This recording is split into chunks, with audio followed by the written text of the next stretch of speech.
बिस्मिल्लाहिर्रहमानिर्रहीम। अब autonomic physiologic reflexes पढ़ेंगे। इसमें जो दो रिफ्लेक्सेस है वो आई के साथ रिलेटेड है और दो हार्ट के साथ रिलेटेड है। ये जो पहले दो आई के साथ रिलेटेड है ये डिटेल में भी पढ़ चुके हैं, लेकिन यहाँ पर फिर भी ओवरव्यू डाल देते हैं।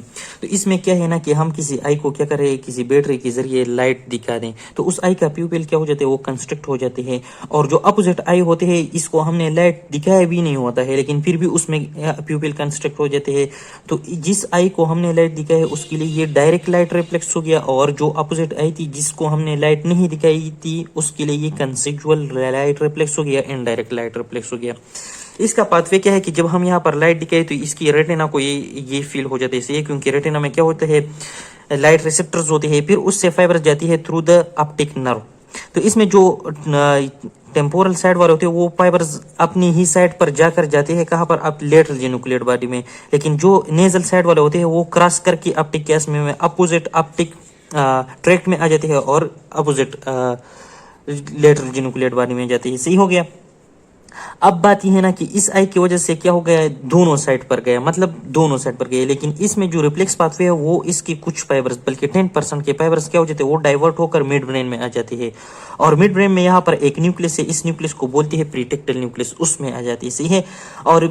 और इसमें जो जिन फाइबर्स ने क्रॉस किया होता है, जाहिर बात है उसकी फाइबर्स अपोजिट साइड की प्रीटेक्टल न्यूक्लियस को आए होंगे। और इसके अलावा इन दोनों प्रीटेक्टल न्यूक्लियस के दरमियान क्या होता है, पोस्टीरियर कमिशर के थ्रू कनेक्शन होता है। तो इन दोनों में भी आप इसमें बात हो जाती है। तो इन दोनों ने भी इंफॉर्मेशन यहाँ पर शेयर की। फिर ये इंफॉर्मेशन जाती है कहाँ पर, यहाँ पर एक और न्यूक्लियस होते हैं जिसको हमने पहले भी डिस्कस किया, जिसको बोलते हैं एडिंगर-वीस्पाल न्यूक्लियस, उसको ये फाइबर्स जाती है। लेकिन इस न्यूक्लियस की दो पार्ट्स होते हैं, एक अपर पार्ट होते हैं, एक लोअर पार्ट होते हैं। तो यहाँ पर इसकी अपर पार्ट को ये फाइबर्स चले जाते हैं। जब इसकी अपर पार्ट को फाइबर्स चले जाते हैं फिर ये थ्रू द थर्ड नर्व के फाइबर के साथ क्या हो जाते हैं, रिलीज हो जाते हैं और फिर जाते हैं कहाँ पर, सीलियरी गैंग्लियन में। तो ये क्या थी, प्री गैंग्लियनिक सिंपैथेटिक फाइबर्स थी। सही है। बल्कि ये पैरासिम्पैथेटिक पाथवे होते हैं, पैरासिम्पैथेटिक फाइबर्स है। तो यहाँ तक ये क्या हो गई, प्री गैंग्लियनिक पैरासिम्पैथेटिक फाइबर्स, फिर सीलियरी गैंग्लियन से। तो इस साइड पर भी इसी तरह आएंगे, फिर सीलियरी गैंग्लियन से जाएंगे ये फाइबर्स कहाँ पर, यहाँ पर एक जाएंगे कंस्ट्रिक्टिव पिपिलाई मसल्स को और दूसरी सीलियरस मसल को। तो जो कंस्ट्रिक्टिव पिपिलाई मसल है ना या स्पिंक्ट्रोपिपिलाई, वो क्या करेगा, प्यूपिल कंस्ट्रक्ट करेगा, और जो सीलियरस मसल है वो हमारे लेंस को ग्लोबुलर करेगा। तो ये क्या होगा, ये इसकी, तो इस आई के लिए ये क्या होगा, लाइट, डायरेक्ट लाइट रिफ्लेक्स होगा। और इस आई को भी वही फाइबर्स आएंगे, उसको हम कहेंगे इनडायरेक्ट लाइट रिफ्लेक्स, या इसको हम कहेंगे कंसेप्चुअल लाइट रिफ्लेक्स। अब ये जो सीलियरी गैंग्लियन से फाइबर्स जाएंगे, ये पोस्ट गैंग्लियनिक फाइबर, इसको शॉर्ट सीलियरी नर्व भी बोलते हैं। तो ये क्या था, ये direct and conceptual light reflex था। अब इसके बाद एक और रिफ्लेक्स आता है जिसको बोलते हैं अकोमोडेशन रिफ्लेक्स। अकोमोडेशन रिफ्लेक्स का पाथवे ऑलमोस्ट सेम होते हैं, लेकिन इसका थोड़ा सा डिफरेंस होते हैं, और इसकी जो स्टिमुलस है उसमें भी डिफरेंस होते हैं। वहां पर स्टिमुलस क्या था, लाइट है, यहाँ पर स्टिमुलस क्या होते हैं, नियर ऑब्जेक्ट। जब दूर से कोई ऑब्जेक्ट हम आई के नजदीक ले आ जाते हैं तो वो आई जो होती है उसका इनवर्ड रोटेशन होते हैं, मतलब मीडियल साइड की तरफ दोनों आई रोटेट हो जाती है और उनका प्यूपिल कंस्ट्रक्ट हो जाती है। सही है। और उसका जो लेंस होते हैं वो भी ग्लोबुलर हो जाते हैं। तो इसको बोलते हैं अकोमोडेशन रिफ्लेक्स। इसका जो एफरेंट पाथवे होते हैं वो भी वही तरह सेम होता है, उसी तरह ही ऑप्टिक नर्व, फिर ऑप्टिक कैस्मा, फिर ऑप्टिक ट्रैक्ट के जरिए फाइबर जाते हैं कहाँ पर, लेटरल जेनिकुलेट बॉडी। फिर लेटरल जेनिकुलेट बॉडी से फाइबर जाते हैं कहाँ पर, एरिया नंबर 17 एंड 18, जिसको बोलते थे हम कौन सा, विजुअल कॉर्टेक्स, जो कि कहा था ऑक्सीपिटल लोब में था, लेकिन बुक में लिखा गया है कि इनका फ्रंटल आई फील्ड के साथ भी कनेक्शन होता है। तो फ्रंटल आई फील्ड फ्रंटल कॉर्टेक्स में होते हैं। इसी है। फिर उस फ्रंटल आई फील्ड से कनेक्शन कहा जाता है, जो हमारा ऑक्यूलोमोटर नर्व था उसमें जाते हैं, लेकिन उस न्यूक्लियस की दो पार्ट्स थी ना, अपर पार्ट को और दूसरा वाले रिफ्लेक्स आते थे, इस ये वाले जो होते हैं ना ये लोअर पार्ट को आ जाती है। सही है। तो लोअर पार्ट से जो फिर जो फाइबर्स निकलते हैं, हाँ, और इसके अलावा ये जो थर्ड नर्व के मोटर न्यूक्लियाई है ना उसको भी आ जाते हैं। तो थर्ड नर्व के मोटर न्यूक्लियाई कहा जाते हैं मीडियल रेक्टस मसल को। वो मीडियल रेक्टस मसल क्या करते हैं, आई को इनवर्ड रोटेट करते हैं। सही है। इस तरह मीडियली। और जो lower part of the Edinger Westphal nucleus में गई वो जाती है वो उसी सीलियरी गैंग्लियन में, उससे फिर थ्रू शॉर्ट सीलियर नर्व जाती है आई में, और वहां पर क्या करते हैं, सीलियरस मसल लेंस को ग्लोबुलर कर लेते हैं और स्पिंक्ट्रोपिपिलाई मसल प्यूपिल को कंस्ट्रक्ट कर लेते हैं। तो इस वाले रिफ्लेक्स को हम बोलेंगे अकोमोडेशन रिफ्लेक्स। अब इसके बाद आ जाते हैं बेरो रिसेप्टर रिफ्लेक्स और ब्रेन ब्रिज रिफ्लेक्स। इन दोनों का एक्शन एक दूसरे के क्या है, अपोजिट होती है। सही है। लेकिन ये किस तरह के होते हैं, इनकी एफरेंट और इफरेंट पाथवे पहले पढ़ते हैं। ये क्या है, ये हमारे एरोटिक आर्च है। ये इसमें क्या होते हैं, इसमें स्ट्रिच रिसेप्टर्स होते हैं। और ये क्या है, ये कैरोटिड साइनस है, ये एक्सटर्नल कैरोटिड, इंटरनल कैरोटिड, और ये जो हमारा कॉमन कैरोटिड आर्टरी है वो ये दोनों साइड पर है। एक ये वाला राइट है, ये लेफ्ट है। मैं सिर्फ राइट पर डिस्कस करूंगा। तो इसमें क्या होते हैं, इसमें भी स्ट्रिच रिसेप्टर्स होते हैं, इनको बोलते हैं बेरो रिसेप्टर्स। इनसे फाइबर्स जाती है क्या, ये वाले जो होते हैं ना, जो कैरोटिड साइनस में होते हैं, इनसे फाइबर्स जाती है थ्रू द नाइन्थ नर्व का किस रीजन में, मिड ब्रेन में एक न्यूक्लियस होता है, ये जो रेड वाले यहाँ रखी, इसको बोलते हैं न्यूक्लियस ऑफ टेक्टस सॉलिटेरियस।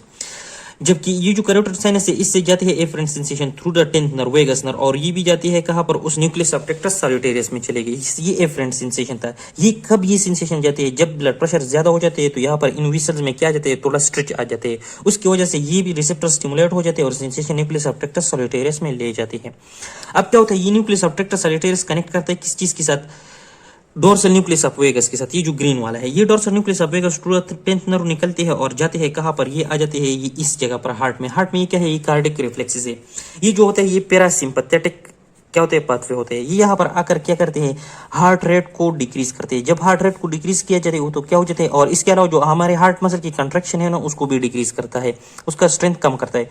तो जो आउटपुट होते हैं ना, उसको डिक्रीज हो जाता है। जब आउटपुट डिक्रीज हो जाते हैं तो फिर क्या होगा, जो हमारा बीपी हो जाता वो लो हो जाएगा। लेकिन इसके अलावा जो सिंपैथेटिक नर्वस सिस्टम था, वो क्या करता था, वो हमारे हार्ट रेट को इंक्रीज कर देता है। तो यहाँ पर क्या हो जाता है, ये जो न्यूक्लियस ऑफ टेक्टस सॉलिटेरियस, ये रेटिकुलर फॉर्मेशन को क्या देते हैं, सेंसेशन दे देती है। Reticular formation through the reticulospinal tract नीचे आ जाते हैं, और ये जो सिंपैथेटिक आउटफ्लो होते हैं ना, ये क्या करते हैं, इसको इनहिबिट कर देता है। जब इसको इनहिबिट करते हैं, जो हार्ट रेट का इंक्रीज होता है और हार्ट मसल की कंट्रैक्शन होता है, उसका इंक्रीज करना भी इनहिबिट हो जाते हैं। तो जाहिर बात है, बीपी हमारे साथ क्या होगा, वो लो हो जाएगा। तो इस वाले रिफ्लेक्स को कहते थे बेरो रिसेप्टर रिफ्लेक्स।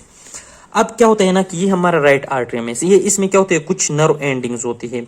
उस नर्व एंडिंग से कहते हैं, जब यहाँ पर जो हमारा बीपी हाई हो जाते हैं ना, उसके साथ यहाँ पर क्या है, ये इन्फीरियर सुपीरियर वेना क्यों, ये इन्फीरियर वेना क्यों, हार्ट को ज्यादा ब्लड आएगा। जब ज्यादा ब्लड आ जाएगा तो इनकी वॉल क्या हो जाते हैं, स्ट्रेच होता है। तो ये जो नर्व एंडिंग होते हैं ना राइट आर्टरी में, ये क्या करते हैं, ये सेंसेशन ले जाते हैं कहाँ पर, उसी ही न्यूक्लियस ऑफ टेक्टस सॉलिटेरियस में ले जाते हैं। तो न्यूक्लियस ऑफ टेक्टस सॉलिटेरियस क्या करते हैं, सबसे पहले वो क्या करते हैं, वो ये जो डोर्सल न्यूक्लियस ऑफ वेगस से जो पैरासिम्पैथेटिक आउटफ्लो आता था ना, इसको इनहिबिट कर देता है। इनको क्या कर, इन पर नेगेटिव फीडबैक कर देता है। जब इसको इनहिबिट कर देता है कि, और फिर दूसरा क्या, ये इस रेटिकुलर स्पाइनल ट्रैक्ट के साथ भी इसका रिलेशन था।